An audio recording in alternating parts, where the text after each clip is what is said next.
Hello and welcome to day 15 of the trading series. Today's trade is going to be reviewing a trade that I took on April 19th of 2024. And this is going to show you guys a US30 trade. And this, again, is on a 1-minute time frame, the markup that you're looking at, but just keeping in mind that I was using a 15-minute time frame for my levels. So what you'll see here is that this shaded box was actually a 15-minute zone that I had marked up. And then I was actually just targeting for the take profit, like another area that was a 15-minute zone, like the beginning of that. So this is a 15-minute zone. We had a breakout of that, a minor retest of the resistance it broke from, and then I did enter into the trade. And then the take profit was just slightly below where I was targeting. And you can actually see like price kind of accumulating around where that area was. And that was the start of the next 15-minute zone. So I unfortunately don't have it in these screenshots, but just know that this area was like the start of another 15-minute zone. So I was trading from one breakout to the next zone. So breakout from this zone to the next 15-minute zone. I was entering it on the 1-minute time frame just for a better entry. So let's look at the actual entry itself. What we have here is your 15-minute zone. We have our resistance up here.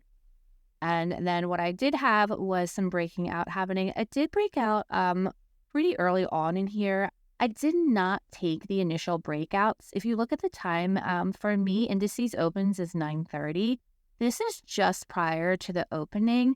And I know that just prior, there can be a lot of volatility sometimes, even during opening. I tend to wait a few minutes into opening before I really decide to take a trade, because sometimes this can just be like liquidity grabs that they kind of grab, try and do some fake out for the retail traders, and then the market ends up going in the direction it's supposed to for the day. In this case, it actually was correct, but you never really know. So I like to wait until a few minutes past market opening, once the market kind of settles back down. In this case, though, it did break out prior, just a little bit earlier to market opening. It did come with two sets of bullish smiley faces with those breakouts. It also did have a nice little retest, and this is where I was interested in getting in. So the market breaks out, comes back, retest this broken resistance, now becoming a support, and then gives this really, really strong bullish candle, along with another upright smiley face indicating that there is indeed bullish momentum. So after the breakout and the retest, that's when I was like, okay, let me get in. Luckily, this candle did shoot up because, again, it's close to market opening, and there was still a decent amount of volatility. So it's kind of shooting up back and forth. And when I had seen that happening, I personally do keep on the repainting. I allow repainting for my indicator, which the smiley faces, and what that means is that they'll come on and they'll go off, they'll come on, if certain criteria are being met, but it doesn't always mean they're going to stick. So just FYI, I do not suggest keeping that on for yourself unless you're a little more experienced and you can handle the fact that the smiley face may disappear. Because you shouldn't be taking every smiley face. That's a really dumb way to trade this indicator. You should be using your analysis first, your price action, and then using the indicator to help as a confluence. That's what I do. So it doesn't matter to me if this smiley face had disappeared. I still would have been happy with my trade because of the fact that I had the breakout and the retest and the momentum of the market pushing up. The smiley face is the least of my concerns here, just because I was content with my price action analysis. The smiley face just helps as a confluence.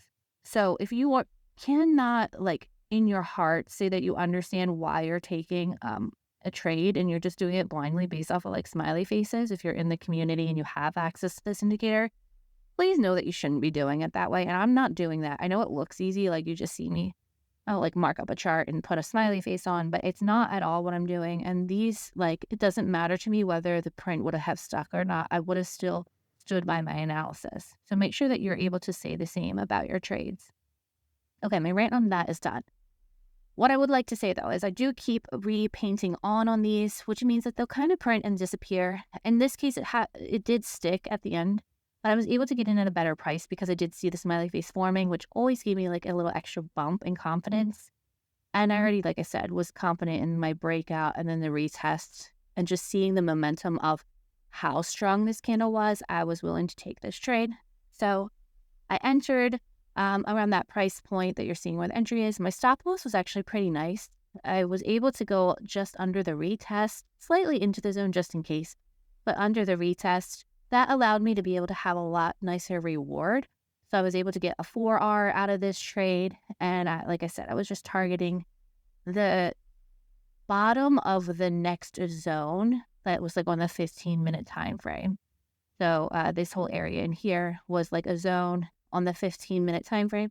And I was just targeting just below it because a 4R is fantastic for me. And I wasn't really trying to like push my luck. I like to go with a more probable outcome and just kind of like go right below where I thought it might go. So that was this trade. It's a pretty clean breakout retest. Not much more to it other than I was using a higher time frame. So just remember, these levels that I'm talking about, they were based off of a 15-minute time frame. And I was just using the 1-minute time frame to be able to get in a little bit earlier. This was a Friday that I was trading, and I've talked about this in the other videos, so you guys can see that's what that trade looked like. I did have a second trade here. It would look like it was probably like because it's $43, it's probably just like a break even type of trade.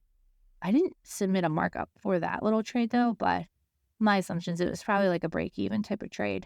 But this is a Friday, and I did talk about this on a previous Friday. This is the third week now that I'm showing of Strategy Wars. So you can see for this 50K account that I had started for Strategy Wars, I'm showing the monthly here. This is just showing you guys from the time that I had opened the live account and like what the monthly on it looks like, because I do this in order to stay transparent so you guys know like all my trades are off of one account. I'm not just like cherry picking and just like pulling trades out of random accounts. So yeah, this was what that monthly had looked like up to the 19th. So yeah, so I'd earned about 19,000 on this account at this point in time. So you guys can see here at the end, yeah, 19,000 in the account. So the account was up to about 69,000 in that few weeks that I was trading. Really happy with this amount. I had a few people comment to me that it felt low. I just think that they probably thought that I felt low because I am on a 50K account, and I guess you're used to seeing a 100K account. But yeah, I mean, this is like a pretty crazy reward that I've received back in such a short amount of time on a 50K account. So I was actually pretty proud of myself, although I had some people say like, why is your trading look so low this month? I was pretty happy with my profits. I was still able to get my goal profit for the month off a 50K account that I like normally would want with a 100K account. So I was actually really proud of myself because that takes like double the work. But yeah, anyway, I thought that was kind of funny. And it does still go into the following week. So you'll see that in the remaining videos of this series that will continue to go on. And you guys can see where I do end up stopping this account at. So anyhow, that is it for this video, showing you guys where the week 3 was ending at for Strategy Wars and how the account was looking and what this trade was, like just a basic breakout retest trade for that Friday. All right, you guys, if you have any questions or comments, please leave them below. If not, I will see you in the next video.